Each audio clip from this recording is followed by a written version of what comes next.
আসসালামু আলাইকুম রহমতুল্লাহ। ইসলামিক শিক্ষণীয় গল্প। একজন বাদশাহের একটি বড় ফলের বাগান ছিল। বাগানটি ছিল বিভিন্ন স্তর বিশিষ্ট, অর্থাৎ কোথাও আপেল, কোথাও কমলা ইত্যাদি গাছে ভরপুর। বাদশাহ একদিন তার নিকটের একজন প্রহরীকে ডাকলেন। প্রহরীর হাতে একটি ঝুড়ি দিলেন এবং তাকে আদেশ দিলেন ঝুড়ি ভরে ফল আনার জন্য বাগান থেকে।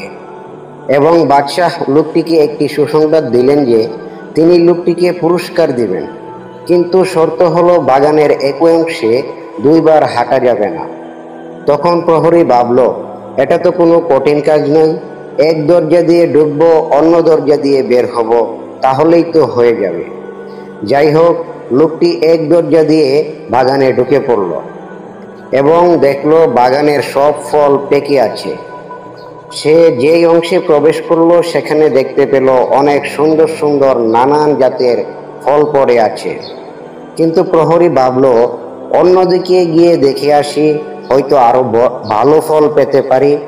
এভাবে সে আরো ভালো ফলের সন্ধান পেল। পরে তিনি সেখান থেকে কিছু ফল সংগ্রহ করে নিলেন এবং তিনি পরে আবার ভাবলেন আরো ভালো ফল সামনে পাবেন এবং সেখান থেকে নেবেন। সেখানে গিয়ে দেখলেন একই অবস্থা, বাগানের এই অংশে কোনো ফল নেই।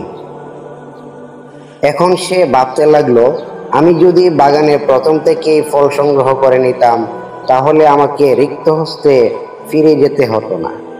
আমি এখন বাদশাহকে কিভাবে মুখ দেখাবো?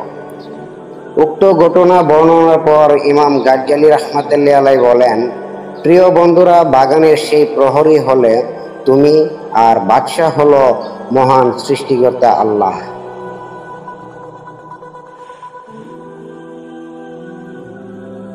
উক্ত বাগানে আছে তোমার জীবনের নানা পাপ ও ফাঁদ। তোমাকে সেখান থেকে বেঁচে থেকে ভালো কাজগুলো সংগ্রহ করে বেঁচে থাকতে বলা হলো। কিন্তু তুমি প্রতিদিন ভাবো, কাল থেকে আমি ভালো কাজ শুরু করব, কিন্তু করো না। এরপর কাল থেকে করব, এরপর থেকে করব, এভাবে করে আর কতদিন করবে? প্রিয় বন্ধুরা, আজকের এই ইসলামিক গল্প থেকে শিক্ষা লাভ করো এবং আজ থেকে সৎ কাজ শুরু করো। কালের অপেক্ষায় কেন আছো? কাল হয়তো তুমি নাও পেতে পারো। তাই যখনই সুযোগ মিলবে তখনই তোমার জীবন থেকে সুবিধা লুটে নিয়ে জীবনকে নিজ কাজ দিয়ে ভরপুর করে তোলো। এতে তোমাকে মহান রবের কাছে সম্মানিত করবে। আর তোমার জীবন থেকে সুবিধা আদায় করে না নিতে পারলে একদিন ওই মাওলার কাছে তোমাকেও রিক্ত ও শূন্য হস্তে দাঁড়াতে হবে। সেদিন তোমার হাতে না থাকবে সময়, না থাকবে সুযোগ। তাই বন্ধুরা, তোমার মূল্যবান জীবনকে কাজে লাগিয়ে পরকালের জন্য তুমি সম্বল জোগাতে থাকো। আর কোনো দেরি নয়, এখন থেকে শুরু করো, কারণ কাল কালই থেকে যায়, কাল কখনো আসে না। পরিশেষ, এই ইসলামিক গল্প থেকে শিক্ষা অর্জন করতে পারলে আমাদের পরিশ্রম সফল।